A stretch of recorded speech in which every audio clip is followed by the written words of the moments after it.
Shalom, salam sejahtera di dalam nama Tuhan Yesus Kristus. Bapak Ibu sekalian yang saya kasihi, di dalam nama Tuhan Yesus Kristus, banyak orang meragukan tentang kematian Yesus. Ya, mereka mengatakan, oh itu ada yang diserupakan, begitu. Atau ya banyaklah. Oh itu mayatnya dicuri, gitu ya, oleh murid-muridnya. Tujuannya apa? Tujuannya agar supaya Yesus tidak dipahami, diyakini bangkit, begitu kan? Tujuannya kan? Ya kan kalau nggak mati nggak bangkit.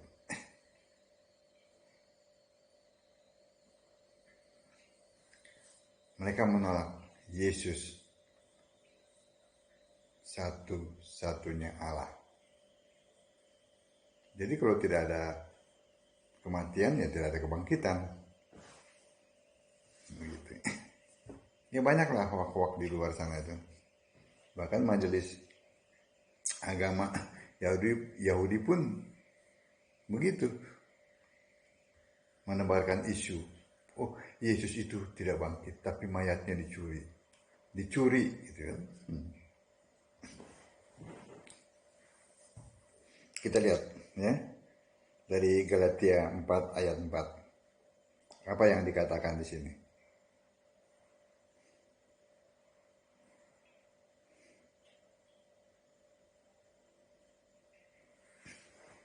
Tetapi setelah genap waktunya, maka Allah mengutus anaknya yang lahir dari seorang perempuan dan takluk kepada hukum Taurat. Ya, pegang itu dulu ya. Jadi Yesus itu takluk kepada hukum Taurat. Ya.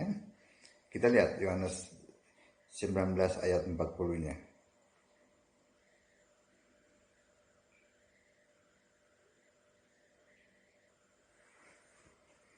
Mereka mengambil mayat Yesus. Nah, mayat kan mati, orang mati. Saya bukan tidak menghormati, saya sangat menghormati Yesus. Tetapi Alkitab mengatakan mayat Yesus. Itu jelas. Ya, saya bacakan lagi ya. Yohanes 19 ayat 40. Mereka mengambil mayat Yesus, mengafaninya dengan kain lenan, dan membubuhinya dengan rempah-rempah menurut adat orang Yahudi bila menguburkan mayat. Nah, kalau mayat kan orang mati. Tidak pernah dibilang mayat itu orang hidup. Ya, kecuali keyakinan lainnya, itu terserah mereka lah. Seperti tadi ya, kita baca dalam Galatia 4 ayat 4.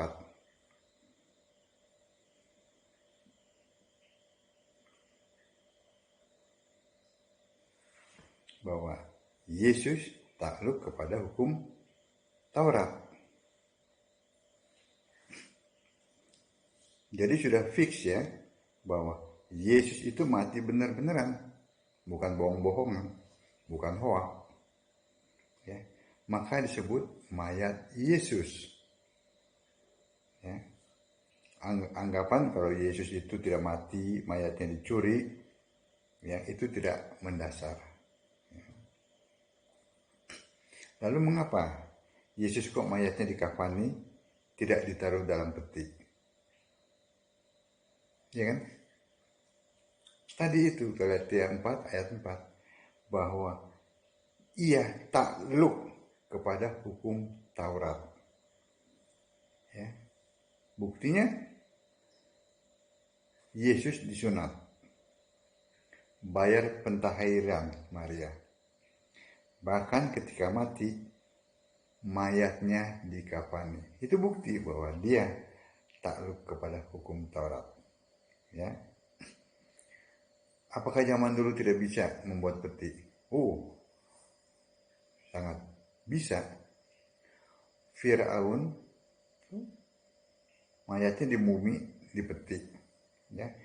Bahkan sebelumnya tuh si Yusuf, ya, Yakub, ya, mayatnya dipindahkan dari Mesir ke Israel, itu diusung pakai kereta, mayatnya ditaruh di peti. Jadi kenapa? Jadi kesimpulannya, kenapa mayat Yesus dikafani kok tidak di peti? Karena takluk kepada hukum Taurat. Ya, Galatia 4 ayat 4.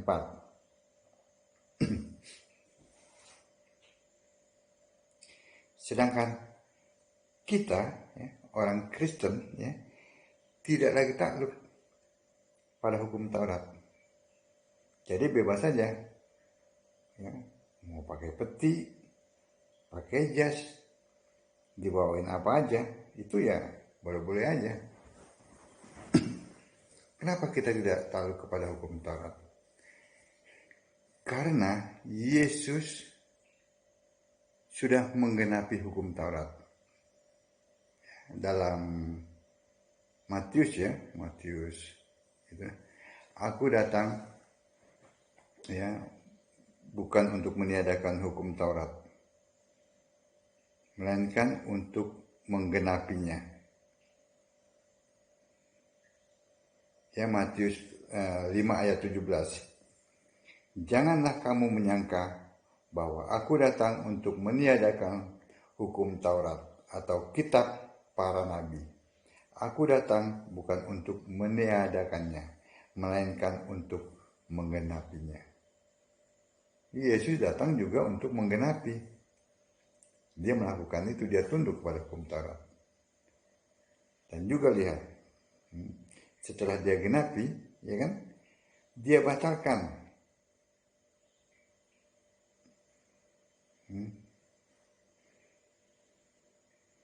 Dalam Efesus 2 ayat 15, sebab dengan matinya sebagai manusia, ia telah membatalkan hukum Taurat dengan segala perintah dan ketentuannya untuk menciptakan keduanya menjadi satu manusia baru di dalam dirinya.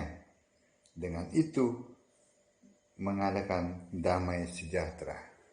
Nah, jadi setelah digenapi, lalu dibatalkan hukum Taurat itu. Nah, kita, ya, orang percaya kepada Yesus, tidak lagi di bawah hukum Taurat, melainkan di bawah hukum kasih. Ya. Amin. Sebab itu kita bebas. Mau di kafani boleh, mau dikasih di peti boleh, mau dibawain apa terserah. Amin. Baca Alkitab, sembahlah Yesus sebagai satu-satunya Allah yang benar. Shalom.